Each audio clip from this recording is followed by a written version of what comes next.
Heroes of Humility, humility, humility, humility, humility, humility. This is not a charade. This is real. These words you are about to hear are coming from real humans on a mission to save the human race from itself. Buckle up while these delusional heroes of humility, aka hoes, attempt to right the wrongs in everyday human behavior.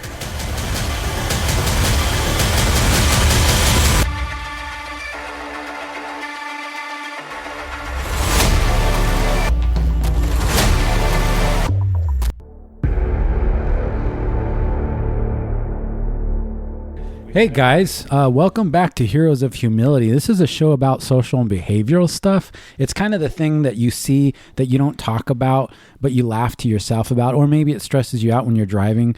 You see a lot of it when you're driving. And so we just kind of make fun of it, berate people. Sometimes we hurt each other's feelings.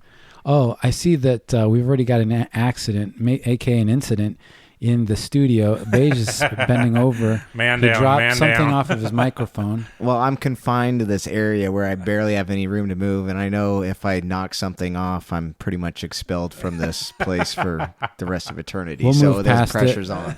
Let's back up just a second before we start to get too hostile. So the first thing we did today is we went to a car show for the first time together with, no, I think we've been before, but this was a special occasion because we met a few listeners. Maybe that's a little bit of a dramatization. We didn't really necessarily advertise or tell a bunch of people we were going there, but we handed out some paraphernalia with Heroes of Humility gear on them. Red, what was our gear that we handed out to people? Thanks. We made some stickers, decals. And there was one, somebody took some of our decals. I'm going to say decals with the plural just so I can make everybody feel good. Right. And Beige was there with his brand new MRX. The people were asking questions. No, the kids were looking. WRX. W. You were upside down, brother. I was sitting, Wow. What is that dyslexia when you read an things, MRX. but you read them upside down instead of No, it's kind of rude. Well, I hope nobody Aslexia. I hope people that are dyslexic don't take any offense to Beige's rude and thoughtless comments. They're listening to the wrong show. Yeah, but the important thing is that we're friends. We can hurt each other's feelings, and we talk about things that need attention because if they didn't, either you would jerk the wheel too far to the right to the divider, or maybe it just is, makes you laugh, and that's good too. I see a concern of a looking expression on Red's face because I know we kind of came with this idea of we're going to be talking about is the things that we do now that you see society embracing or doing, maybe even on a low level conscious that we never had to do 10 or 20 years ago. Beige and I had discussed this earlier this week. Red hasn't necessarily thought about it until now, so I just looked at the expression on his face and he was doing some math, but Shot out of a cannon, buddy. yeah, it's a great day. The weather was beautiful. This is not a podcast about discussing weather, but it really puts you in a good mood when you wake up and the sun's shining and you've gotten decent night's sleep and your Trans Am starts humming. It's got a good polish. The pipes are polished. So, the MRX. Well, I think Red had to leave his house at like 3 a.m., so I don't know how much sleep Red got. It's a 45-minute ride. Yeah. A little red eyes. We appreciate that people listen and pay attention and even more maybe derive some kind of pleasure or joy. Pleasure sounds weird. That's maybe not the right word. That sounds like erotic. Do people derive pleasure from listening to?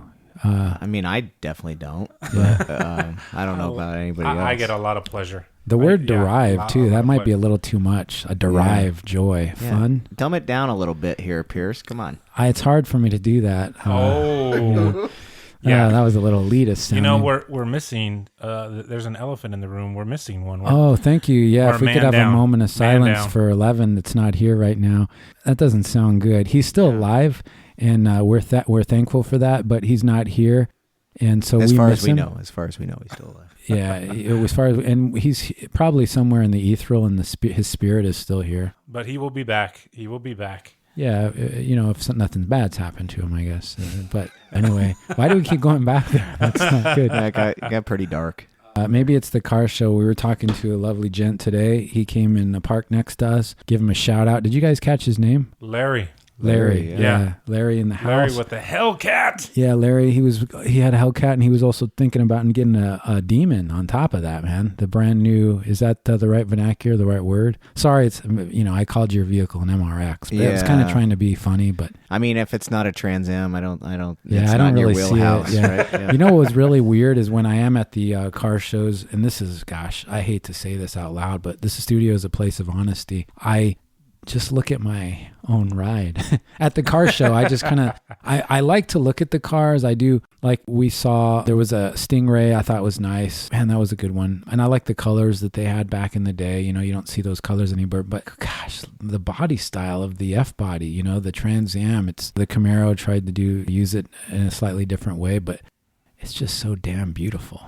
Well, and I did see somebody that was leaning up against your car, and I saw a bead of sweat start protruding from your forehead, and your hand started trembling there.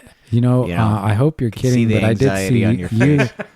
you put a hand on my car, and I said something, and I felt bad, but I said something. I put a hand on your car? There's a little. You must have said it under your breath because I didn't hear it. No, it was Say a little. It again. Say it again. It was a little strip of rubber, and if you push on it, then it moves out of position. So yeah, you remember now. Yeah, you said. I remember what was said. You said, "Hey, that part's weak," and I said, "Oh, just like its owner." He got really upset. Yeah, he got really upset, and I felt bad, but I had to tell him. Yeah. And the gracious thing at that point was just kind of to smile and say, "Well, at least we corrected the issue," and then move on. Yeah. But the important thing is that as hoes, we're able to say these things to one another, and if we say something about you, just know we're not mentioning your name, so get over it. And if it's really funny, I hope you can even laugh at yourself. And we're here to laugh at ourselves too. And if you can laugh at yourself, you're probably better. I'm sorry you guys didn't get to talk during this episode too much. Thanks for tuning in. So how's that different? Yeah. And what we're going to do in this episode is talk about the things that we're doing now that we didn't do before. I don't know. It was kind of a funny idea that Beige had, and he thought of one right away if you wanted to touch on that. But I've seen exactly what you mentioned in the text, and it's kind of horrific. It's weird.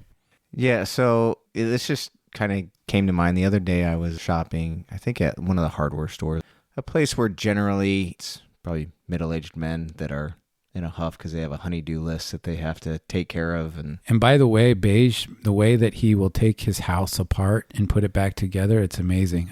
Electrical work, it doesn't scare him. Plumbing, like a whole walls. I don't like that wall there. All right, it's gone. Let's go ahead and take that down. Does it hold the building up? I don't care. Beige will deal with it. I guess we'll find out. Yeah, that's how Beige is, ladies and gentlemen.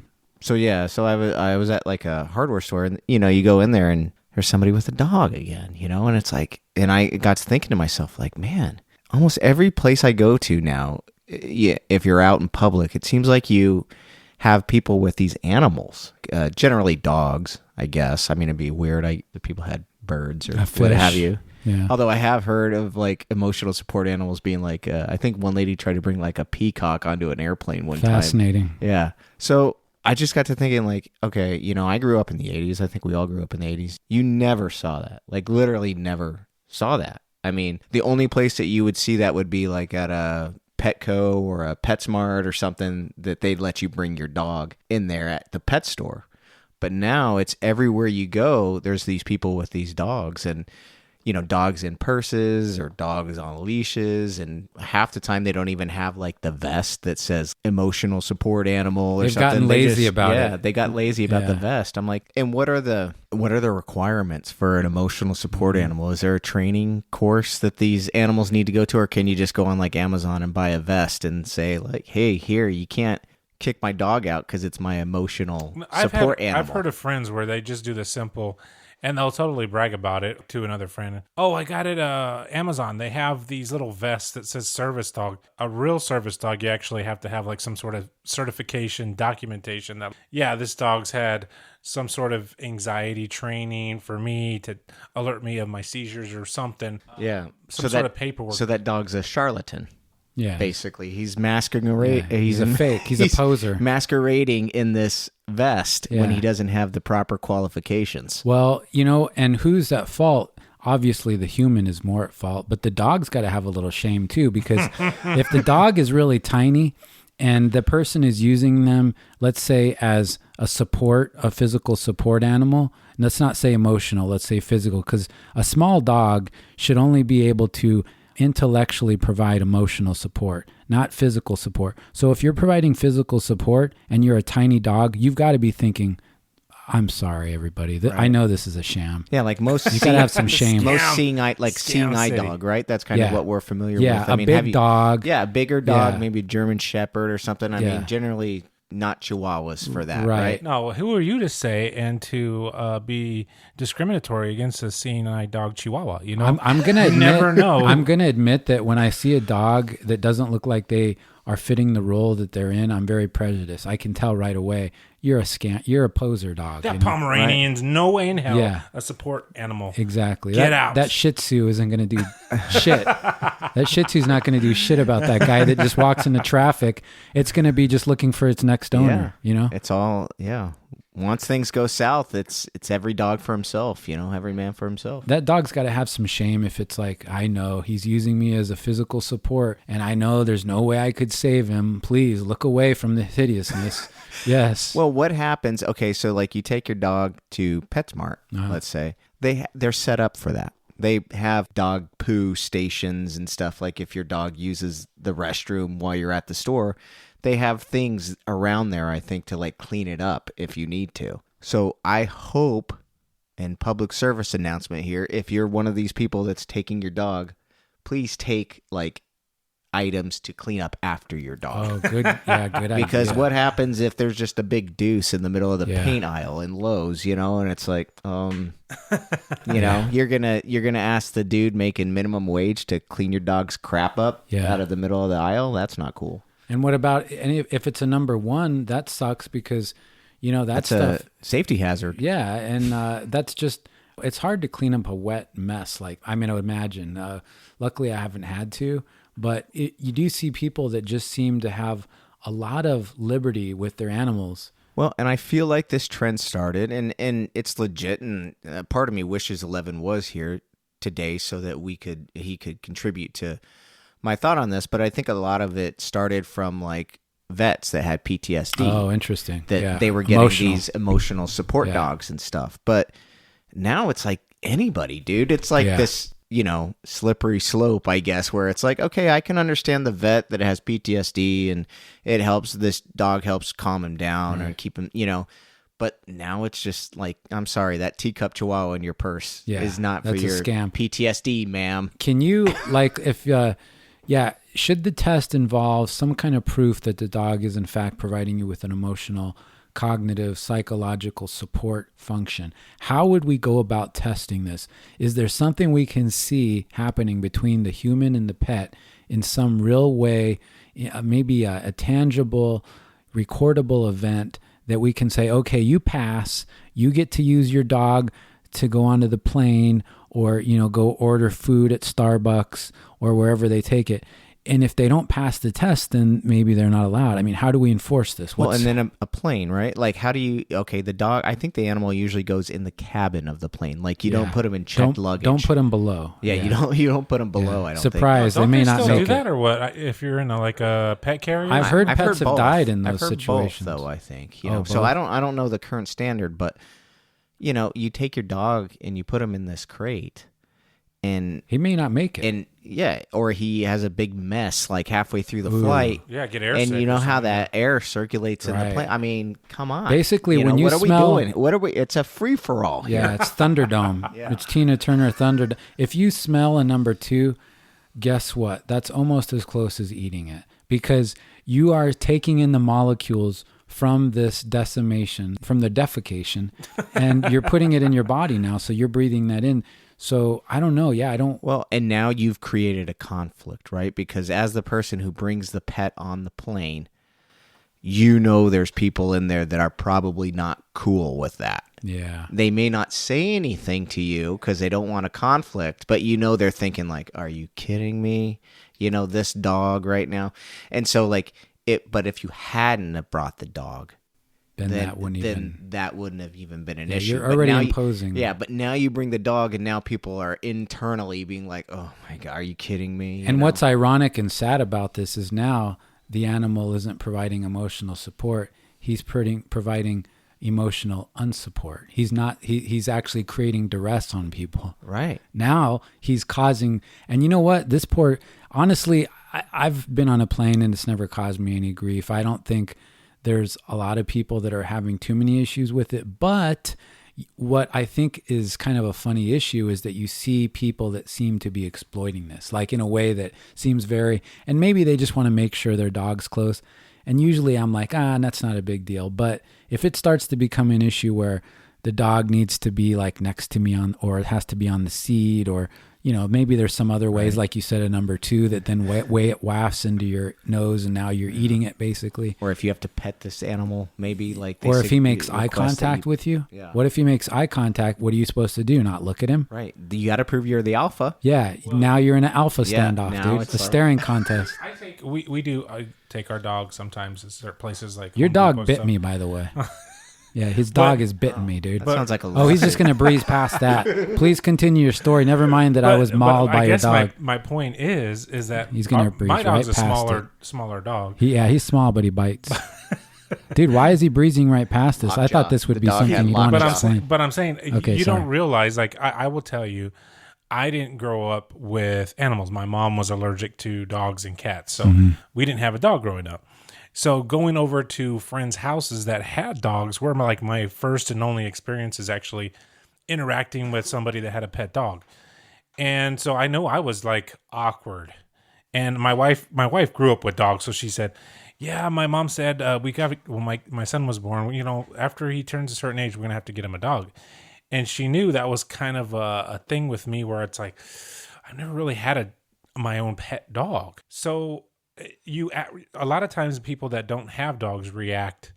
You don't know what their reaction is going to be, because I have a French bulldog. To me, it's a very unassuming breed. It's small, but I've been walking in Home Depot, and because it's like, oh, you know what? I can take my dog somewhere cool. I'll just go. And Home Depot's dirty, so it's like you're not worried about the dog's hair being on the floor or something like that, right?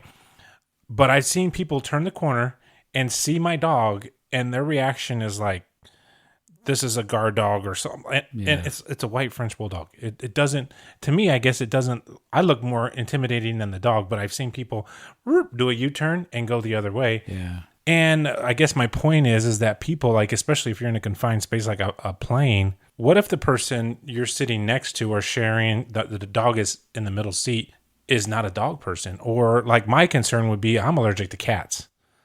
If the cat was like on the other end of the plane, it probably wouldn't bother me. But if one's in the seat next to me for the next 3 hours, I'm probably going to start sneezing, nose, eyes watering, stuff like that. And when I go to a friend's house that has a cat, I'll take some sort of allergy medicine. But on a plane, that's the last thing in my mind. Yeah, you've gone to your friend's house by choice, so you come prepared. I think what this does is introduce an interesting concept, an interesting dilemma that we often see in a lot of the topics we discuss on the show, and that is that people tend to not put the cognitive energy into how are they making the imposition. Are they creating an imposition on others? And if they're so readily able to look past it or move past it, why is that?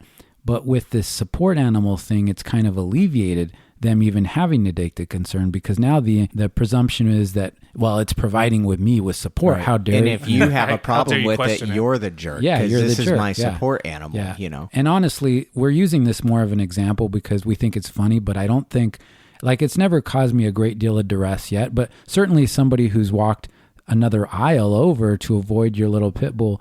And your dog does look completely harmless and lovely. And I thought we were hitting it off really good. But I think what happened when I went to your house is it saw this perfectly rounded derriere, and it saw, it locked onto a cheek, and I was like, "Is this happening right now?" It was a treat. Yeah, luckily I had enough back there that it didn't. Biscuits and gravy is his favorite. It locked in, dude. It locked in. It was like a vice. It just stopped, and you didn't really see, but it locked on like my a pit bull, like lockjaw butt cheek, dude. Lockjaw, right? And look at him; he's still laughing. That's what a typical. No, my dog, I will say, we all, and it's funny because every pet owner does this. They explain how their dog's behavior. but he's very energetic and he's excited when That's somebody a comes euphemism over. for attack. And when Energetic. Pierce comes over, he starts dancing, and the dog's like, "Oh, hell yeah, I love dancing. Let's play." So he starts jumping up, and it's like, "Hell yeah." He felt my energy. I think he saw my aura was red and like, it's going to be an exciting, fun time. And he took that as I'm going to assault him and bite into his Took it too cheek. far. Yeah, my right cheek, dude. Well, bulldogs are funny because I've learned quite a bit since I've had them that they have a burst of energy. Yeah, but seriously, dude, hilarious. most of the time at my house, when I have to move to another room sometimes when I'm on the phone because he snores so loud on the couch next to me. That's usually his behavior. He's like super. But He's when chill. somebody new comes over, he's like, gets he excited, gets yeah. excited. Well, it's my fault, I guess. Well, I think there's a lot of responsibility as a pet owner, though. So, like, say you have a pit bull. You think that's cool to take your pit bull to, like, Lowe's or Home Depot around everybody because the breed has a reputation. And you may be the pet owner and say, oh, this is the sweetest dog ever. He wouldn't hurt anybody. These people don't know your pit bull. All they see is a pit bull, and they're scared crapless. I've never seen one hoe attack another one in such a. But it's an interesting question because because your dog looks sweet and nice. It's very tiny. Well, no, it's nothing to do with Red's dog. I mean, Red's dog, But you're saying you as in people. I'm like, saying I thought you were general talking directly to No, Red, and this was going to be a fight. Yeah, I'm sorry. See, it's the little instigation going on here. Oh, yeah. No, it I keeps mean, it more obviously with interesting. like Red's dog, the French Bulldog. most people see that dog and they don't feel threatened by it. Just the nature of the No, breed. teenage girls will come over. Oh, can I pet your Right. dog? But then Pierce comes over and It Yeah. bit me in the He's- butt. dude. yeah. Well, when he sticks his butt right in its face, it's probably gonna bite. It knows the Dangling difference the carrot. between it saw a nice high lean protein and it was like, yeah, I need this. it Yeah. tastes like coconut. No, but I'm saying you get what I'm saying though. Like if you're the owner of a pit bull or say a German Shepherd or a Rottweiler or something that's got the reputation of that breed. Even if your dog is a Yeah. nice It's a dog stigma. and you know that stranger doesn't know that. Well, know? it's the same thing. Like if you go walking your dog in your neighborhood and you see a smaller person, I don't care if it's a guy or girl, and they're walking a large dog, and I should say the dog is walking the human, and you're walking, and it's the funny thing about ours. He doesn't. He doesn't even notice any other dogs. He keeps on walking and he doesn't even pay attention, but you'll see other dogs lock in on him. They'll start barking, and then you see the owner getting dragged by their dog, and my dog gives two craps less about another dog. And so that, like you just said, you kind of have to realize, like, I'm a $125 and my dog's 180 pounds. And he goes ape shit crazy when he sees another, like a car driving down the road or a kid on a bike. I probably shouldn't walk the dog at that time. Right. Or maybe two people holding on the leash. Yeah, or maybe get a saddle. Yeah. Saddle and some training. Support animals are one thing. There probably is a certain extension of liberty that's been overextended in terms of their use. Whatever. Here's one that really is interesting that didn't occur when I was a kid, okay? And hopefully we don't sound too much like geriatric old guys going into these things. But look, if you have ever been in the grocery store and you hear, what's a really new sounding name for a kid? I used to think Timmy was kind of a younger sounding name, but some of the names really creative, like, I don't know, String, let's say, or something weird. Hey, String wants all this particular type of yogurt. The parents are there standing with him, just praying that he's happy with the choices they made in the cart. And if he's not, I've heard people in Sprouts have like a 30-minute pleading conversation with their child to try to explain why they're going to get one particular yogurt over the other one. And the kid's like, nope, I want this one.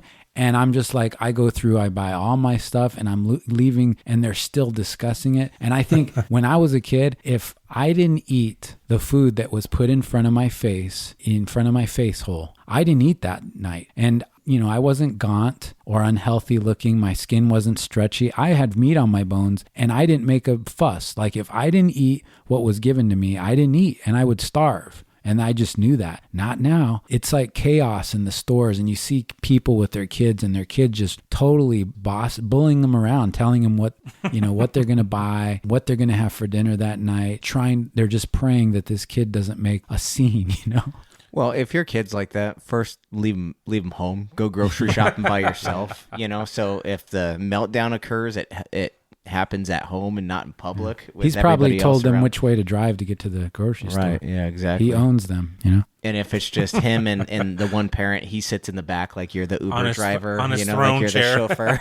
Yeah, Yeah. Everybody's catering to the Right. kids, man. Well, and I have to say, like with me and my kids, it's a lot of times it's more of a price thing. So say we go down the cereal aisle, I say, hey, all right, pick something on sale. There may be 5 different cereals, but I'll get you whatever, but it's got to be on sale. Pick whatever's on sale. Yeah. And I'll give them the ability to do that. But if they're like, I want that $8 box of cereal, hell no, And you're giving them a lesson in economics. They're going to learn the realities of scarcity, that we have unlimited wants with limited... Yeah, they're going to learn the lesson that their dad's a cheap bastard. Yeah, or that too, Yeah. No, I've dealt with that with relatives myself. My nephews were younger. Okay, yeah, hey guys, we're going to go have a family meal at this Mexican food place. Or, okay, well, I've got to take little Johnny and Timmy. We're going to go run through and go get chicken nuggets before we go because little Timmy and little Johnny don't eat Mexican food. They only eat chicken nuggets and Cheerios. Wait, well, what? I mean, they've never had Mexican food? Oh, no, they only eat every day. They only eat Cheerios. They only eat. And chicken nuggets. Yeah, how nutritious can that be? Yeah. My mom never told, when we went to someone's house, they would never tell somebody, Pierce won't eat that. The words were, Pierce, come eat this. And if Pierce didn't eat it, he was Pierce done. goes hungry. Yeah, It is. You're right, though. It's got to be a generation thing because I know now I'm guilty of it. Maybe sometimes it's just, hey, kid, okay, what are you going to eat? And my kid, I think because we did force him, we traveled a decent amount because we kept driving back and forth between 2 cities. So my kid at a young age was used to going out to restaurants and people would like comment on like, oh, wow, how well your kid's so well little behaved. gentleman. He just was at the youngest age was in restaurants and you give him a little bit of everything you try. My 9-year-old nephew still, he's barely getting out of the chicken nuggets and Cheerios phase, and he's 9. What do you think that maybe it's because you were, not you in particular, but in general, people were so oppressed by their parents of just using what I think is a funny word for that, and they felt like their constitutional rights about what they could eat were stripped so strictly that now they're trying to just let their kid have whatever they want so that they can try to relive, share in this extra amount of freedom. Well, I will say the way I grew up was if my mom went and bought cereal, it was always the quote-unquote non-sugar cereal. Oh, same So here. it had to be Cheerios, Rice Krispies, Corn cornflakes, Flakes, no something like that. None of the Cinnamon Toast Crunch or Lucky Corn Charms. flakes were healthy. Yeah. I mean, healthier, I guess, than the Lucky Charms and Yeah. everything else. But what they don't realize is then you go to the sugar and you just That's what dump we a would whole do. damn Yeah, thing you in get the there. big old cup of sugar and dump it in there. Oh, you But- won't buy us Frosted Flakes? Okay, I'm going to Yeah. make my own. Boom. But what she would do was on your birthday, my mom would take us to the grocery store and we could pick out any cereal we wanted, even the sugar cereals. Oh, so that wow. was like a special birthday treat for us, What kind of cereal did you pick out? Oh, Cookie Crisp, I remember, I was remember. high on the list, Yeah. And if you had siblings, you get a box of Cookie Crisps and that is gone hella fast. So you got to hide that in the back of the pantry so that the siblings don't get to it so you can enjoy your birthday cereal. What a sick world we live in when basically they just put cookies in a bowl with milk and say, this is your breakfast. Yeah. It was an amazing time. But It was. But you think about it, I think too, is us now as adults, there's just so many more options. And think about how often you go out to eat versus when you were a kid. Like, just to go to like Burger King or McDonald's as a kid, to me, was a special treat. Yep. Because you almost every meal you ate at home. And It's now it's almost reversed. yeah, that's Right. true. And there's Wow. so much more selection that I guess parents can afford to be a little bit more picky. But I think that's also not as healthy, right? Generally, because usually when most people eat out, they're not getting the healthy thing on the menu. Well, and a lot So- of food that's served at restaurants has a lot of things in it that they know make it more addictive tasting, which is going to be extra sugar, extra sodium. And those are things that when you're at home, you wouldn't think to put that much sugar or salt in your food.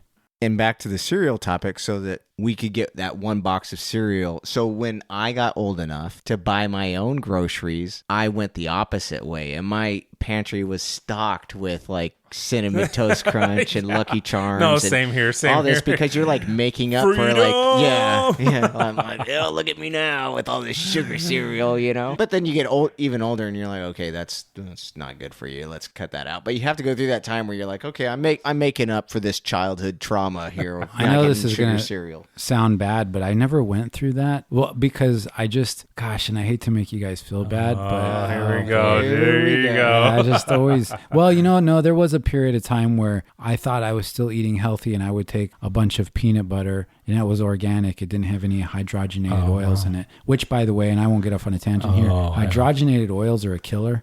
So it's almost like drinking distilled water. You don't do it. It's not good for you.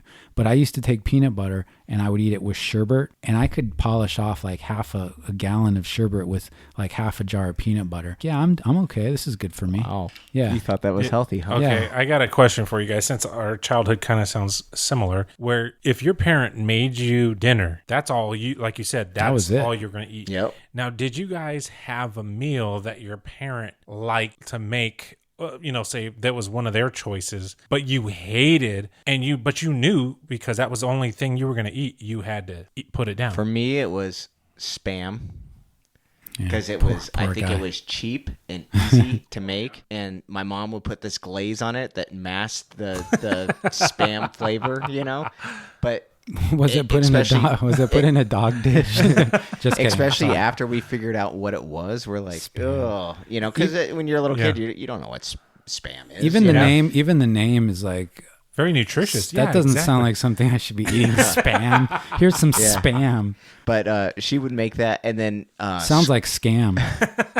And then squash sometimes she would make too, and I would like a big squash, and it was like, wow. Why are you torturing me with this freaking squash? I seriously remember to this day sitting at the table for like an hour after everybody got up, just like staring at my squash on my plate and being like, I can't finish this. Is it the consistency or is it the flavor? Both, you know? It's all mushy. It was just like, and you do the trick as a kid where you take a bite and then you take a bunch kinda of water and you swallow it it. down.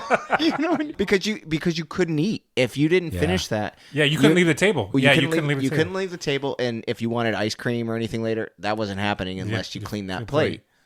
I don't think it's same. It was the same for me. I remember a squash dish like that too, and for some reason it was a favorite of my mom's, but it would be something she would serve in a soup form with this squash, and I was like, you basically giving me squash. Squash is already a weird consistency and it gets squishy, but now you've made it even squishier, and I'm supposed to be like excited, but I ate it. Even then, at the time, I thought to myself, I need this because I need to get my powers from this. Like I knew my powers were coming from the food. From squash. And it was just like, it made sense to me. I wasn't going to not eat it. Even as a 7-year-old, you could just go, this is going to give me eagle I would powers. say back to like 4 or 5. I remember, get the hell out of here. No, I do, dude. I remember even when I was eating Cocoa Puffs, I used to think, is this going to good for me? Eagle powers? Yeah. Is this going to give me the powers I need to decimate all the guys on the field, you know?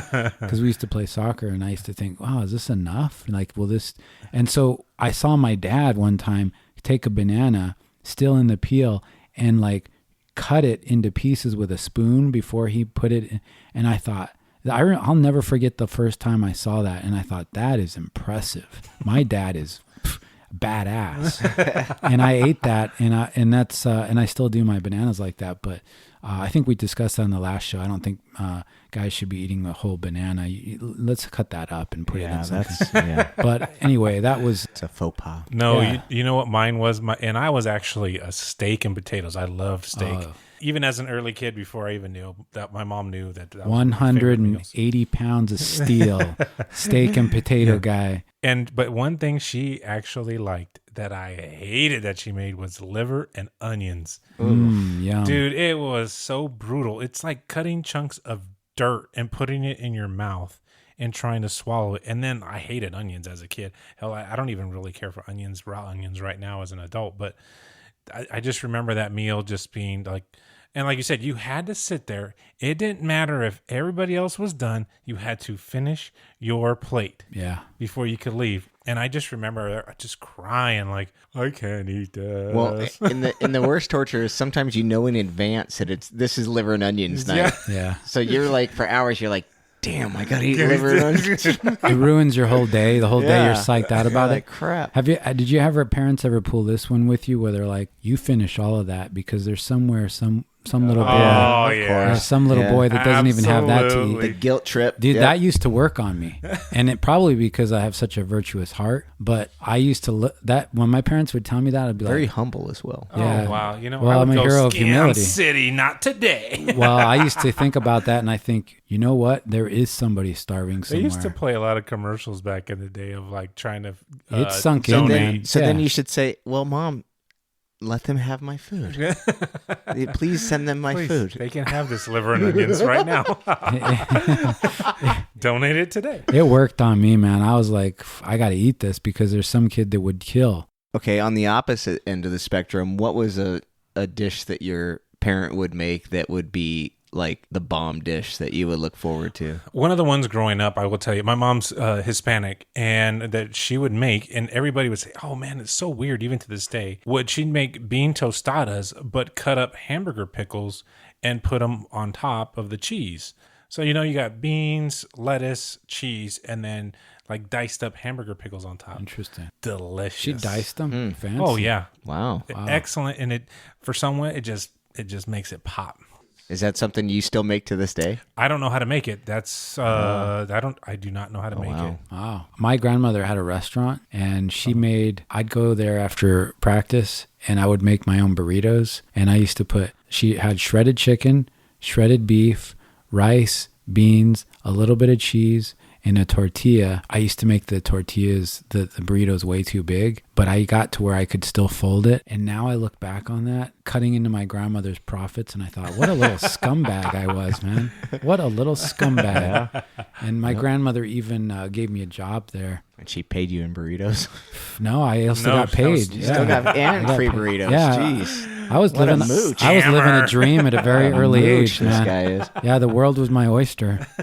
For me, the world was my burrito. For me, it was always breakfast for dinner. Oh, yeah. Like French toast and eggs and treat. bacon. Oh, I used to love that, man. I have buddies that have told me that, and I think maybe you mentioned this, Beige, that their kids are like doing research and they've just decided they're going to be a vegetarian at 7. Yeah, I was going to bring that up. Yeah. So my oldest daughter's a vegetarian. She's 15 and she's been a vegetarian for 4 years at this point. Oh, so she's dedicated. So she's dedicated. And I think for her, it's like a don't kill the animals thing. I don't know. That's something that I never would have told my parent when I was a kid. And on top of that, that's probably something I didn't even know what that was until I was probably 16, 17 like you had years a old. choice anyways. You weren't trying to save the animals? No, I mean, I didn't know there was people that only ate vegetables in the world, you know? Like, I used to eat whatever was put in front of me. And so I think a lot of that goes back to kids are so much more connected to everything nowadays than we were. We were much more insulated, but now, you know, kids are, you know, they have access to social media and all this stuff where everything is out there, or their friends have access to social media and then they talk to their friend. Like, it's just part of their culture and society now. Like things like veganism and vegetarian and all these special diets and stuff where it's like, dude, you didn't have a special diet until you were like 18 in our generation. You didn't have a choice of what your diet was. Your diet was what they put in front of you. My diet was my mom's choice. Yeah, you could have a special diet when you're paying for your own food, basically. Yeah, you know. That's a good point. So, and that highfalutin vegetarians at 7. No, but do you think, this is my opinion, but do you think sometimes there are people that have allergies to certain type of food or gluten? Exactly. Everybody's gluten allergic these days. Which is another thing that I don't think we had as much. I didn't even know there was gluten in what I was But do you think this is kind of like some people, like we were talking about with the pets, they take it a step above just to seem like, wow, you're so sophisticated and complex. You know, you're not only you're a vegetarian, you're a vegan, but gluten-free. I mean, where do you go to eat? I mean, sometimes I think they wear it like a badge of honor. Like a psychological. Instead of like, okay, hey, I got an autoimmune disease. I have to eat this way. Okay, cool. Like, I get it. But sometimes I think it's like a fashion fad where you go to certain parts of the country and like, I have a struggle. I'm dealing with this type thing. Like, it's a badge of honor. Sometimes it's hard to find something to eat this is the vegetarian, tofu. Okay, dude, do you just have like chicken strips or regular pizza? Yeah, it's cauliflower crust. No, I don't. Just regular dough, dude. Well, it's gluten-free. No, just regular flour. When I buy eggs, and I will admit that it does appeal to me to think that my chickens are roaming freely and they have a lot of habitat. Nobody's pooping. No, their buddies aren't pooping right next to them or on their eggs. They have plenty of room to poop. Maybe there's even some 80s music playing in the background. But I saw something new on one of my egg cartons, and when I got home, I looked at it and I was like, well, that's a new feature. And they were kind of bragging about how the electricity that was used to take care of the farm that the chickens lived on was solar powered. Scam City. Oh, wow. Yeah. And so it said on the box, solar powered chicken farm. And I was like, wow, well, that's got to be better than the... they're going straight into Whole Foods, and some dude is paying $35 for a dozen of eggs because it was raised by solar power. The electricity that powered that farm didn't come from coal or something, I guess. But that was interesting. And one more topic kind of on the gluten thing before we move on is, I don't know about you guys, and I'm sure it's a real thing, especially if anybody's listening, their kid has this. Luckily none of ours do. But did you ever have a kid when you were going to school that had a peanut allergy? No. Did you ever have everybody brought a damn peanut butter and jelly sandwich to lunch? Like, that's what I ate. That's what everybody ate every damn day. And there was no kid that had to get separated from there was not a no peanut table or something. You know what? In the 80s. I don't even know that it's a psychological choice, which is maybe where a discussion like that could go. I think that we are becoming maybe less resilient in our ability to eat certain things because people really are having these allergies. But I know that when I was a kid, if you did have that, you didn't tell anybody because unfortunately that was going to be your thing, Some kid would come and smear peanut butter on your face. It was rough. It was rough in the day, man. It was no holds barred back in the somebody day, might just stuff peanuts in your pants, and then next thing you know, who knows what's happening down there? You could be inflamed. Well, yeah, I agree. I'm not saying that this isn't a real thing because obviously these kids do have a reaction to it, and it is very scary and everything. But you got to question what is causing this, because we did not have we're three people here that grew up in the same era and in different parts, not at the same school, different areas, not the same school, and we just did. It wasn't a thing that we had. You send your kid now to school with a helmet on and a belt that has it looks like he's wearing a bunch of ammo, but it's just a whole bunch of EpiPens, all on his belt, ready to go in case something goes sideways. And you hate to sound like you said, we hate to sound like old men, but it is true nowadays. Like, if you have school age kids, my wife sometimes would be a homeroom mom, and it's like, oh yeah, I'll make cookies. Or nope, can't have anything homemade. It's got to be store bought. It's got to be in a sealed container. You can't. Grandma can't make a dish for everybody to eat at school. It's just, at least at public school, they don't allow that. When we were kids, bring it on. Like, if somebody was going to make grilled hamburgers for us, or I don't know, whatever at the school, perfect. But I've heard now, back in the day, you could have a cookout at school. The janitors would make hamburgers for kids on field day, and the kids would go to town. Now it's got to be sealed, store bought. Oh, well, yeah, now that, and then dude, their lunches now they suck. My kid's like, I don't want hot lunch. I go, you don't want hot lunch? Like, I was a kid. We used to love hot lunch. Hot lunch is bomb. Pizza and turkey and gravy, cool. But now the kids don't. My kid, I don't want lunch, Dad. That sucks. Gruel. You'll get gruel. None of it's made there at the school anymore. It's comes in these steamed packages. Catered? Yeah, well, not necessarily catered, but it's all ready to eat. They just drop it in hot water. It warms the package up. They boom, plop it out. Yeah. When we were kids, they had lunch ladies, like prison, where they were the big vat of mashed potatoes, come, what would you want? Plop. Yeah. Plop it on your So you're plate. giving these little elementary kids MREs, getting them ready for military service. Huh? Strengthen that colon up, kid. Little Johnny. Speaking of kids, we went to the car show today. It was to support the kids, and I saw that maybe they're transitioning away from this, but maybe it was just an odd day. The resources were to support the drama club. There was a lot of kids there, and they seemed to be on top of whatever the latest and greatest was, but they weren't wearing what I saw at a gas station the other day that I saw this girl wearing, and I started to think that is a trend I've seen that years ago I didn't seem to exist. And that is the best way I can sum it up is that people are wearing clothes that look like they could support them if they jumped out of a plane, because they look like they would catch a lot of wind and maybe prevent them from hurtling to their death. Clothes, when I was a kid, there was some kind of good feeling when they seemed to fit you, when they seemed to be the right size and they weren't too long. They weren't too tight. They were kind of just right. Instead of just being like a bag that somebody put a hole through the top and then put it on top of you. And I saw, and this seems to be the kind of a hipster clothing trend that I saw people doing that I never would have expected years ago, where the worse your clothes fit, the more hip you are. Like the more kind of depraved you look when you leave, the better off, the less it looks like your clothes actually fit you. You could buy a double XL and be the hippest kid at school right now. Mm-hmm. That was my impression. But when we went to the school today, I'm wondering if all of a sudden that's changing again. I'm not sure. I don't know. Like my daughter borrows some of my shirts sometimes, and I'm like, dude, that is way too big for you. Yeah. But that's the style, okay, she says. So it is kind of the trend. The style sometimes. Oh, but yeah, I've seen them wear like super duper large hoodies and Daisy Duke shorts, but you don't know they're wearing shorts because the hoodie covers it. Is that little girl getting like her parents let her out the house with no pants or something? Yeah, I mean, like she'll wear that big sweater that I have, but then, she'll wear like long jeans underneath it. But I mean, I think that's definitely a trend for kids now, and it almost seems like the less it looks like the clothes cost you, the more they actually cost. Yeah, you're paying more for that. You're paying more for clothes that don't look like they cost anything. Yes, exactly. Isn't it? You're paying more for clothes that don't look like they're worth what you paid.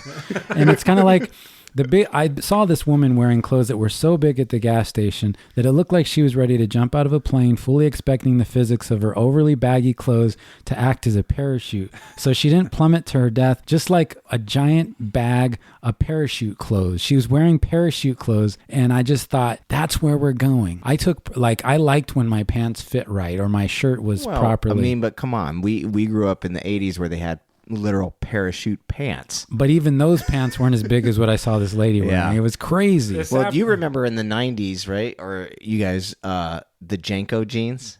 Yeah. Oh, the massive that was a jeans mistake. that were like, you couldn't see people's feet. It looked like they were just kind of like hovering when they were walking because you couldn't see feet. Or you'd see the bottom of their pants all frayed and stuff. Yeah. I can't help but think, okay, you're turning into your parents. Of like, you listen to that, or you that's wear what I don't that. want to happen. Yeah, and I hate to feel like I'm turning that way, but I'm sure they felt the same way when you show up with your Janko jeans. Or I remember how you would fold your jeans, especially when you rode BMX. You'd fold them over and then kind of like roll, and then the roll fold and tuck. Yeah, the fold at the bottom, roll like the bottom up. That was like I didn't ever got on board with that. Like I know what you mean. tight. Now, was that so that you wouldn't get the pedals? The chain. No, it was just a look. It was a look. For a lot of, like, even people that didn't do BMX did that because it was just just the look, and they are kind of bringing that back with like a lot of the sweatpants, like even the sweatpants that I have on right now, the joggers, right? That are like kind of have the tight ankles on them and stuff. It's kind of that similar type style from the 80s, that you're seeing some influence from that still now. Mine was today, and I've seen it. And not all the young guys do it, but the shorter shorts. Like we all remember, like when we were young in the 80s, it was super popular to have them bike shorts or super, super high. If you had to wear a PE uniform back, the top of my thigh never saw that much sun until it was PE time, and you put on those shorts, and you just felt like exposed. The short shorts for guys are coming back. Yeah. And some of these dudes today, you're like, hey, man, you got a front wedge going on. Like, that's way too much thigh with hair on it for me to be looking at, dude. Put that away. We saw a guy's tan line today because his shorts were so short. You know, I could see where usually his clothing keeps the sun from, but I saw there was no smooth transition. It was just like Okay, I'm going to cut you off 1 minute because there's one thing I got to talk about. It's a new trend. I don't know if you guys have seen it. I didn't know what it was called, but it's called ice cream scoop hair. explain that. My son actually explained it to me because I remember seeing these kids. It a woman's hairstyle? Or? No, it's a young boy's haircut, preferably like junior high, freshman in high school. Picture kid, a young boy, long hair, maybe shorter than touching your shoulders, but definitely like over the ear. But you almost like a mushroom, you slick it down on the top and then you flare it. I don't know how they do it with a straight iron or what, but it actually comes out so you can even wear a hat, but it flares out all around like an ice cream scoop. Like if you get an ice cream scoop. Wow. And that's what I say when I see it. Wow. That's... Your son wear his hair No, like that? but we went and toured a school and the boys there that apparently Crocs, ice cream scoop head, and the short shorts were a thing. How are you going to run from anybody in Crocs, man? That you're dead. Yeah, you're a goner. Yep. If there's a fire or a luckily, if those kids have to run from any other kid in school, that kid's also wearing Crocs. Yeah. So yeah, you're good. No, it's light Crocs, short shorts, and ice cream scoop head with a nasty ass hat on. Mm-hmm. Apparently, girls think it's great. That's like an extension of the bowl cut. Remember when the bowl cut, but like a longer version. One of my good friends had a bowl cut. You know what's interesting is when we were at this car show, you have a huge disparity in age because there was a lot of old guys there today. It's cool talking with them because you learn a lot. And then there were the kids. You know, there's people in between, but you see a large gap in the ages of these people. And I saw the dress, the dress code and the nomenclature of how people decided to get ready to leave the house this morning.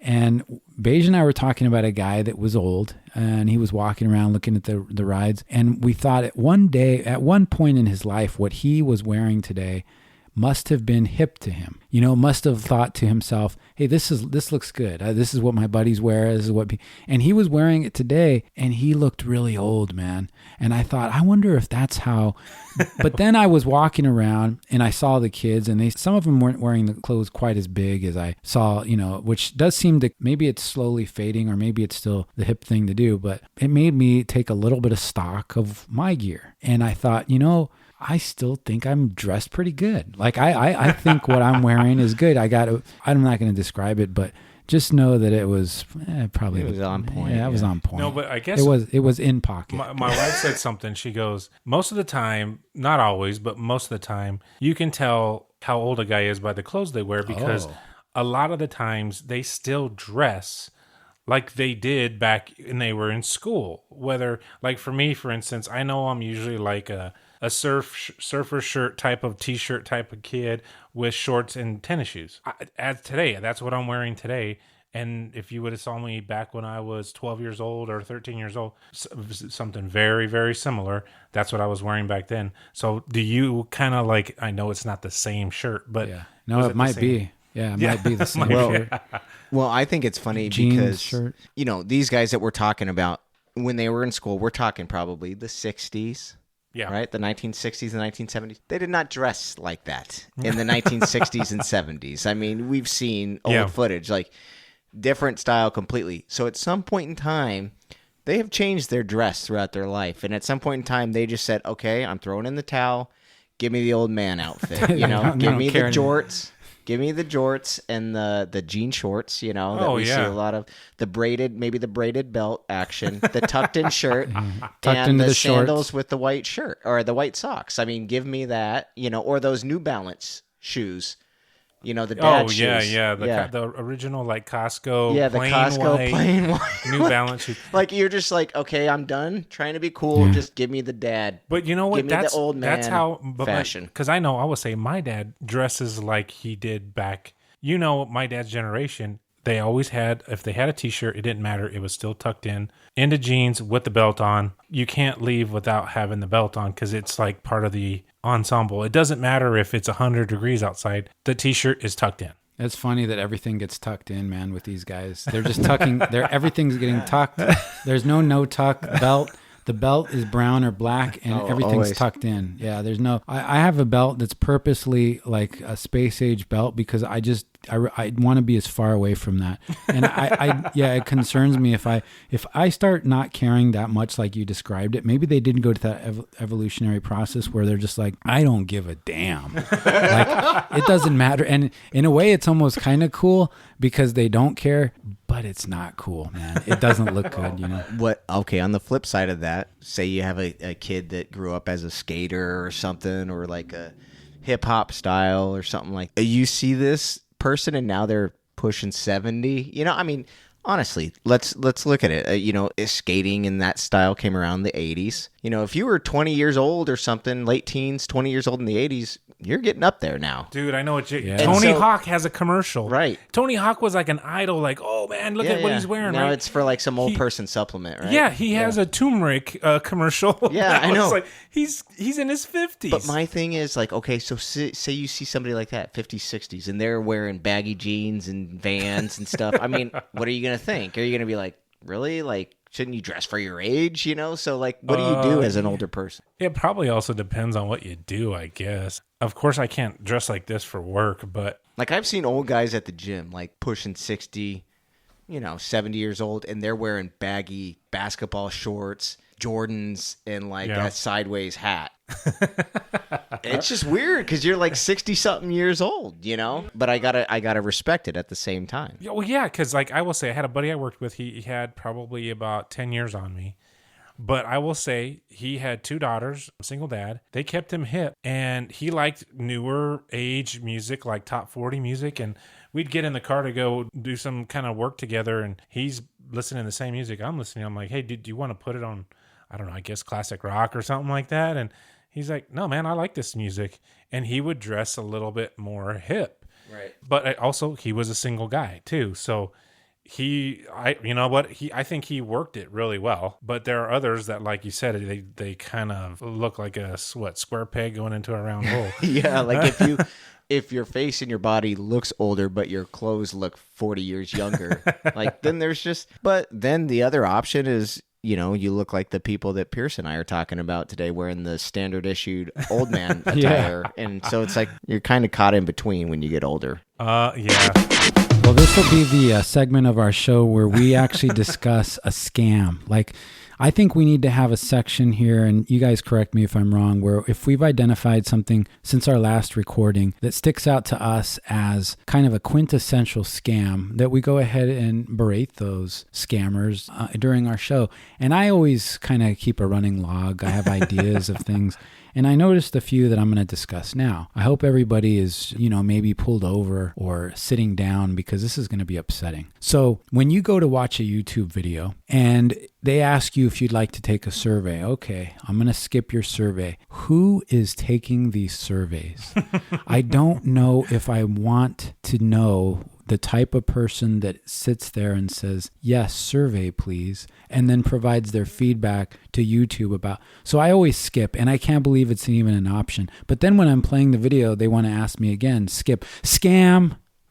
No, I'm with you on that one. It pisses me off. Now I know you got to pay. Why do you got to pay for premium? There's already commercial. But you know what I'm saying? Like premium what? When you like a premium YouTube, so you avoid the commercials. What do I know? I'm not paying for YouTube. Yeah. I guess I'm old school, but when you watch YouTube, I'll milk the tea to the free. There's an YouTube. advertised banner on the right. There's one on the left. There's one underneath. Yeah. But that's still not good enough. We got to throw commercials in on there, and it's kind of annoying, right? It's kind of annoying. Does anybody else have another scam they've noticed since we last recorded? I've got another one, but I've got a scam that, okay, or something that I don't like doing, and I feel pressure to do it. Right, so you go to like Walmart, right? You go to the self checkout, and always at the end they say, "Rate your experience today." And is it 5 stars? Oh, yeah. And you have the checkout person standing right over there, and you you're better like, pick 5. You better pick 5. And she's looking at you. Yeah, like kind of looking at you, and you're like, well, honestly, like nothing out of the ordinary happened. I kind of just helped myself nobody today. helped Like me nobody really. So is that a 0 or like do I just leave it? Is that Now, worthy of a 5? Yeah, Just is because that worthy of a 5? no incidents happened, I didn't You get know? shot or something. Right. And I just feel like if I feel too much pressure, I'm like, all right, here's a 5, Like if I feel them staring me down, So I'm it's like, not okay, a true 5. So you gave them a 5, but it doesn't feel like a true 5. It's a pressured 5. Because in the privacy of your own home, you may not have given them a 5. Right. Yeah, I would have probably just Yeah. ignored it, but they pressure you to give them a rating and they're just sitting right there watching you. Yeah. Another scam, dude. Scam. Well, that's our scam portion. I don't want to go on and on. I've got some other ones. Something to look forward to, folks. I know that was interesting. But, okay, now we're going to do What Would You Do? Now, there's only 3 of us, okay? Now, I've kept some notes occasionally. 11, you've been awful quiet today. Yeah. Please chime 11, would you please just continue to hold your thoughts while we finish this episode? We miss you, buddy.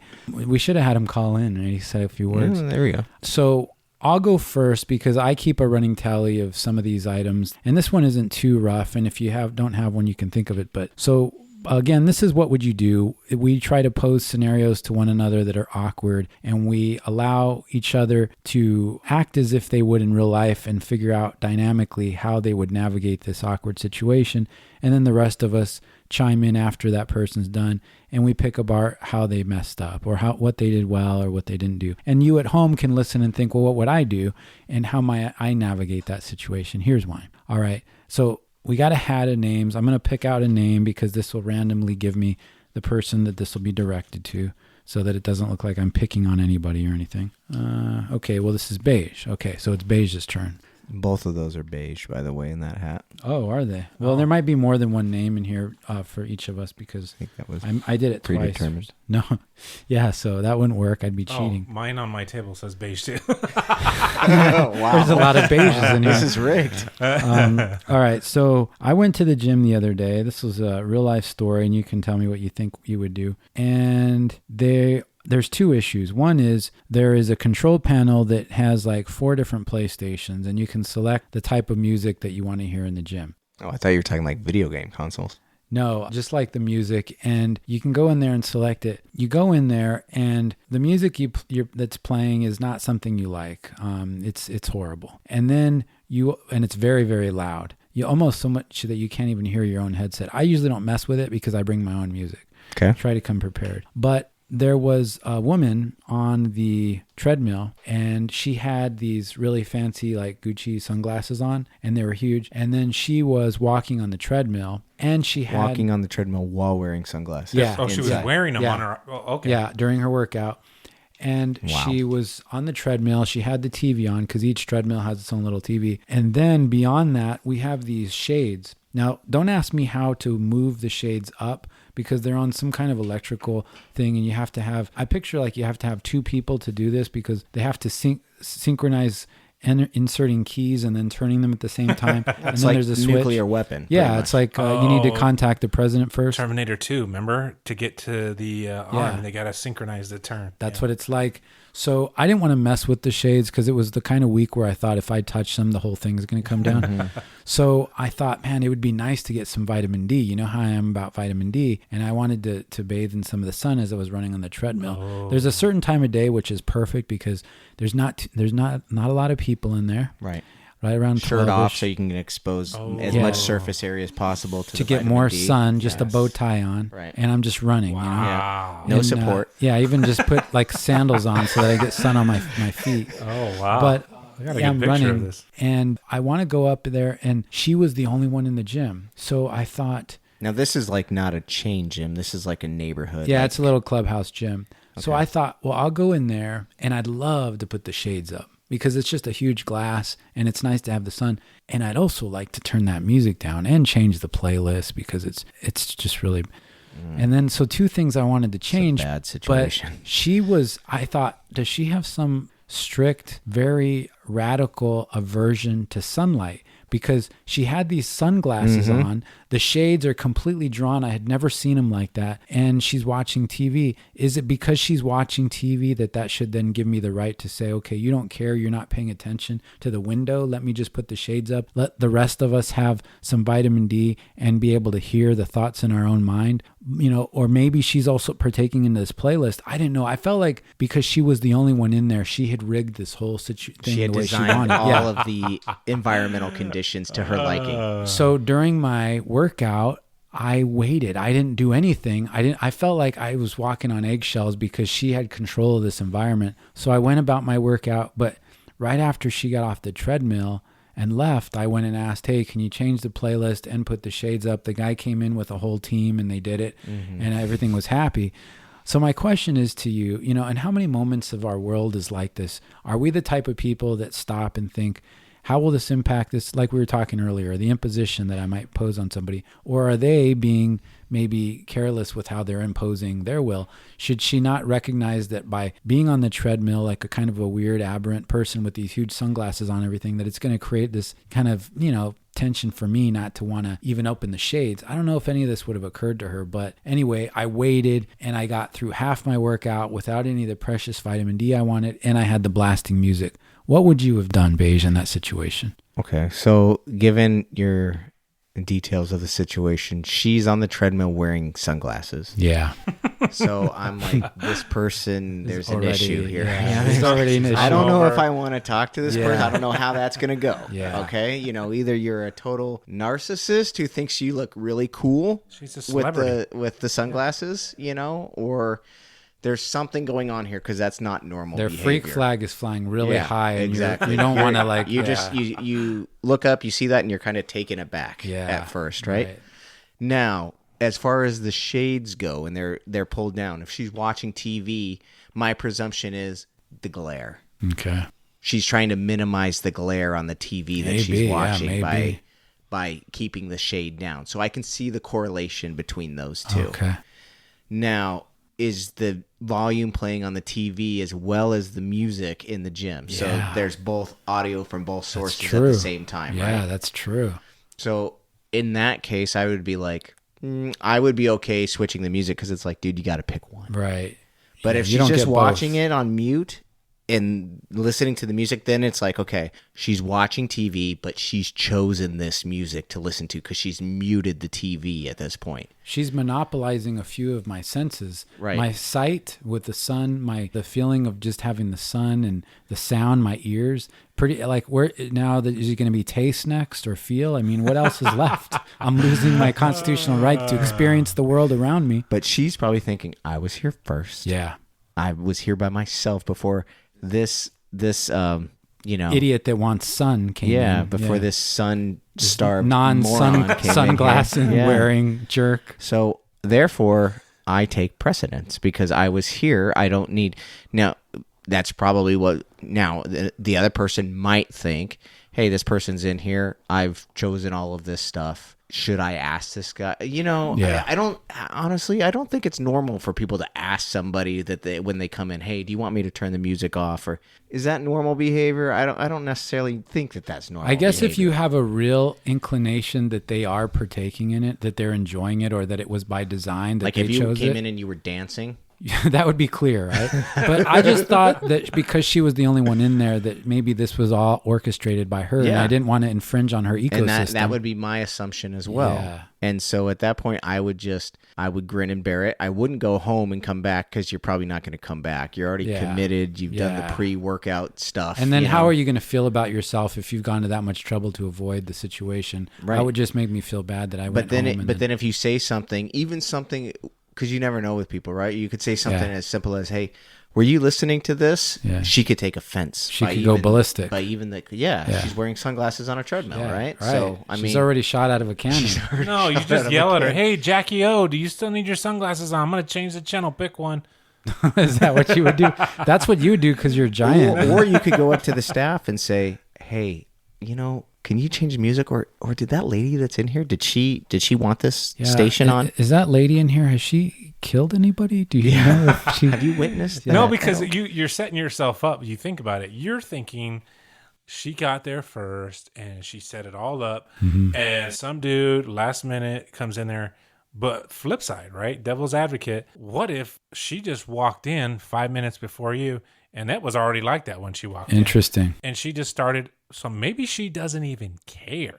You know what it was? It was the combination of the sunglasses and the shades being all the way drawn that to me connected her with that. And that's maybe irrational, but I didn't have any other evidence. So that's kind of where I was. Is everybody bored to death already? I would have done the same. I probably wouldn't have said anything. I probably would have grinned and bared it. Yeah. And just got through my workout. We're heroes of humility, dude. We don't want to hassle people. I think there are different types of people, and the listeners know you by now, that there are certain factors that come into play for you to get the full experience. And you're the type of guy that if you cannot get the full experience, you are willing to wait to get the experience that you like. Yes. And not do a half experience because you don't want to make somebody else uncomfortable. Right. Now, question for you, because I just thought about this when you're talking about it. You're on a plane and you're up in the air, you're flying, and you're like, cool, I'm not the window seat, but maybe you're middle or the aisle seat. And you're kind of looking out the window, and then the person just shuts the shade. Oh, I hate that.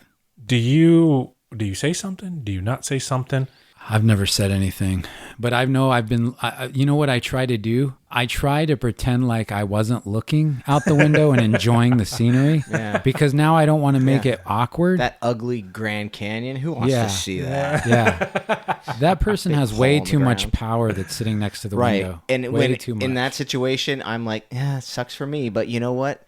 We've bequeathed this power to the individual in the window seat. They have complete power. So whatever they like, I'm resigned to that fact. When I get on a plane, as soon as you sit, you're like, you have complete power of the window. Like, I may not like it, but I can't. No, really my say mom anything. is the type to tell the person, "Hey, can you lift that up? I'd like to see outside." Wow. And I'm like, you know what though? I know myself. I'm like you guys. You probably think of like, all right, hey man, I'd like the window up, but I'm not sitting at the window.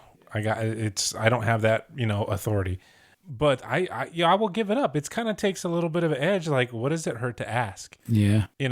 Well, the other thing is, unfortunately, you could get into a long conversation, and every once in a while, if you choose to respond or interact with somebody on a plane, you never know where that could lead.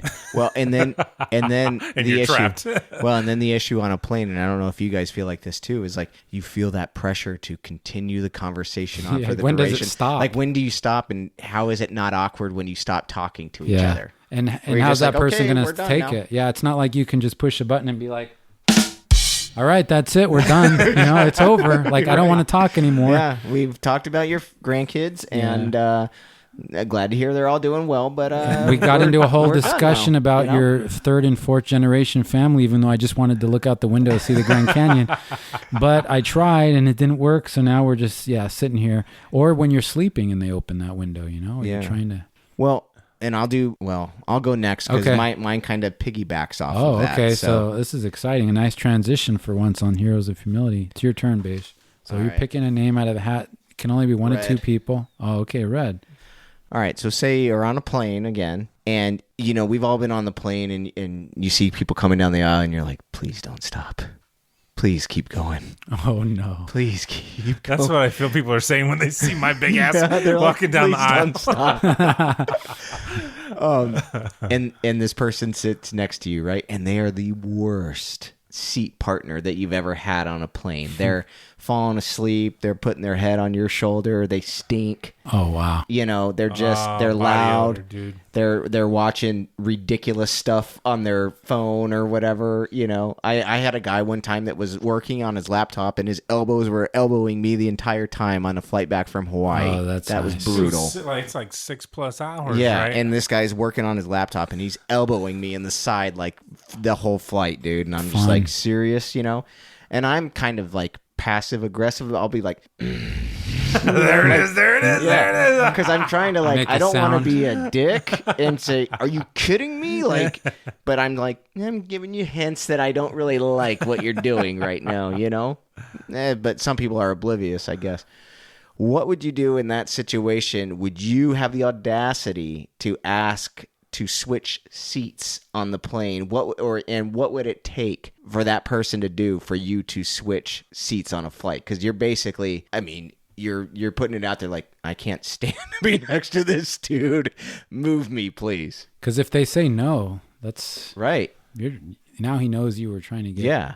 move. But I mean, what do you do, That's and how do you handle that situation? That's a good one because, and you're like you said, if you're mid-flight, hey, I got another 3 hours next to this dude. Is it going to be a hostile environment? That's a good one, man. I guess for me, if they're encroaching on my bubble of my personal space, can you imagine? It'd be like the dude sitting next to you and like, okay, I want my table folded up, but can I set my drink on your table?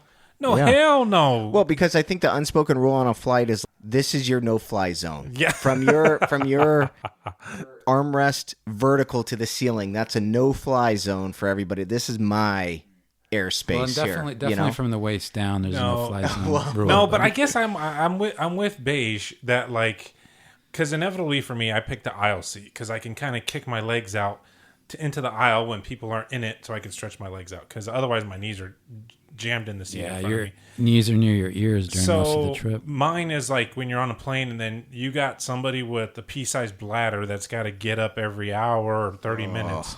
That's got to, I want the window seat, but I got a bladder problem. Yes. If you know you have that bladder problem, you're getting an aisle, dude. Yeah, right. Like you're getting common an aisle sense. seat. Okay, I got to get up again. And you're like, okay, all right, let's go. Okay. Would you at a certain point, maybe after the third or fourth time, be like, hey, do you want to switch? Would you like to switch seats? The only reason I wouldn't is because I can't sit next to the window because there's not enough shoulder room. And then I'm like, I am one of the horrible people that you guys probably hate that overlap a seat. My wife doesn't even like sitting next to me on a plane because she's like, move over, you're too hot and you're on my side. I'm like, babe, where am I going? But you're not trying. Yeah, you're not trying. You're not being inconsiderate. It's just your it's your just the way God made you, I guess. Yeah. No, exactly. So I guess to answer your question, yeah, I guess I would start sighing or kind of like, all right, man, you got to stay on your side. Or if, worst case, you get fed up with it. Then it's elbow time. All of a sudden, I need to get up in the overhead, and I'm leaning over. All of a sudden, you're on a YouTube video for getting a fight mid-flight here. Well, it's like if you're at the airport and you're sitting waiting for your flight, and you got all those chairs, and somebody is like, "Oh yeah, loud talking on the cell phone. Oh yeah, really?" And you're, why do you have to talk so loud? And why do you have to sit right next to me? Yeah. There are seats literally everywhere that are available. I've done it too, where I'm like, I'm not even on a call. Put my phone in my face. Oh yeah, bro, you should meet up with us. Nobody else needs to hear your conversation. It is a passive aggressive. I guess that's my response. Would you ever? Because I can't see a situation where I would ever actually go to the stewardess and say, "I can't. You need to move me. Put me somewhere else." I think the worst would be like if somebody just had some raw stank BO or was puking or something like that somebody was getting airsick. I've had that happen on a flight. Not literally right next to me, but the row in front of me. And the people they were sitting next to that guy felt so bad. But he the whole flight, man, he was just projectile vomiting. Oh, that's the worst because you can't move, right? Yeah. And you're stuck on a plane. You're stuck. I mean, where are you going? You got 3 hours till you land. And that's brutal, bro. And you could see every time the guy would vomit, you could see the people in front, they would just cringe, they would just be like, they'd plug in their ears, and it was brutal flight. I would go try to stand next to the lavatory for a while. I don't know what I would just be trying to avoid sitting next to him if I could. I'd stand up as long as I could. Get up and go take a walk. I would. Something. I wouldn't want to be next to that guy. Yeah. You want to go, brutal. Red? It's your turn. I don't think I or have do you to. have? Oh yeah. You don't have to pick. Pierce, you don't have to pick. Just tell us your. As you can tell on Heroes of Humility, we're there's not no mathematicians. Science. Yeah, there's no science here. It's kind of a. Mine's going to be short and sweet because this regularly happens to me, and since it regularly happens to me, I know my response. But I'm curious to think what you guys would do because I'm trying to be a better person, be more observant of my actions. Super simple. Whether it's a street light or a freeway overpass, it does the typical 2 lanes into one before you get on to oncoming traffic. You are accelerating. There's a car next to you. The little dashed line between your 2 cars is coming to an end. What do? Do you brake? Do you accelerate? So what's the scenario exactly? It's like a 2 to 1 lane.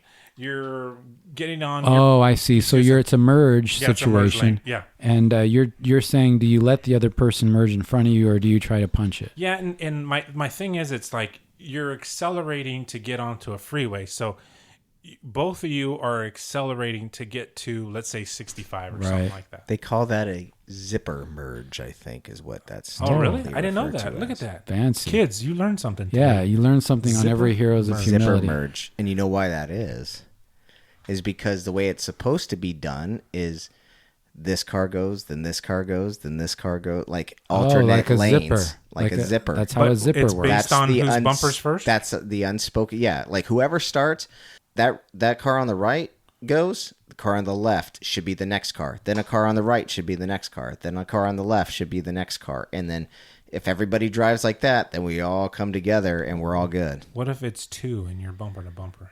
What do you do? Go ahead, Pierce, it's yours. Is it mine? Okay, so you know what I do, and I did it today, is I'll usually just let the other person, I'll give them a lead. You know, I'll purposely like take my foot off the accelerator and let them go. Now, if they really are clearly not taking the hint, then I might punch it. But I usually just let the other person go.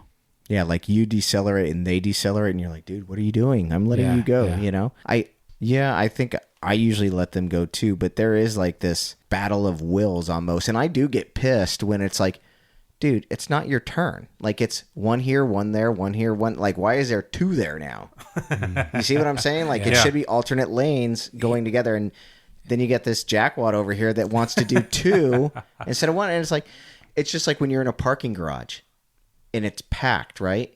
You know the courtesy to let somebody go, then the other line goes. Then the other line that merges in, you let one of them go. And then, like, if 2 lines of cars are coming together in, like, a parking garage. Yeah. One from this line goes, one from this line goes. One from this line goes, one from this. Zigzag. It's not 2 get to go because you're cutting, like, these are the unspoken rules of the road. It's the and proper that's how cadence. you piss people off is like, dude, you're not following the proper cadence. Yeah, exactly. I guess I'm a little more aggressive. You are. See, you're the type that would piss somebody off because I'd be like, the car in front of you just went. It's my turn now. You're too what slow. are you But doing? he likes to lay on the accelerator, man. He does a good job at it. I don't need much of an opportunity, but it's kind of like, oh, this guy's asleep at the wheel. He's not paying attention. You guys, we have really killed, and I think in an intellectual and productive way, an hour 25. So I would say we've really given the listeners something to process, and hopefully they've enjoed it. Thanks again. Very, educational episode. I just wish 11 would speak up a little bit more next time. But, well, maybe he'll have more to say next time. He should be back. He should be back.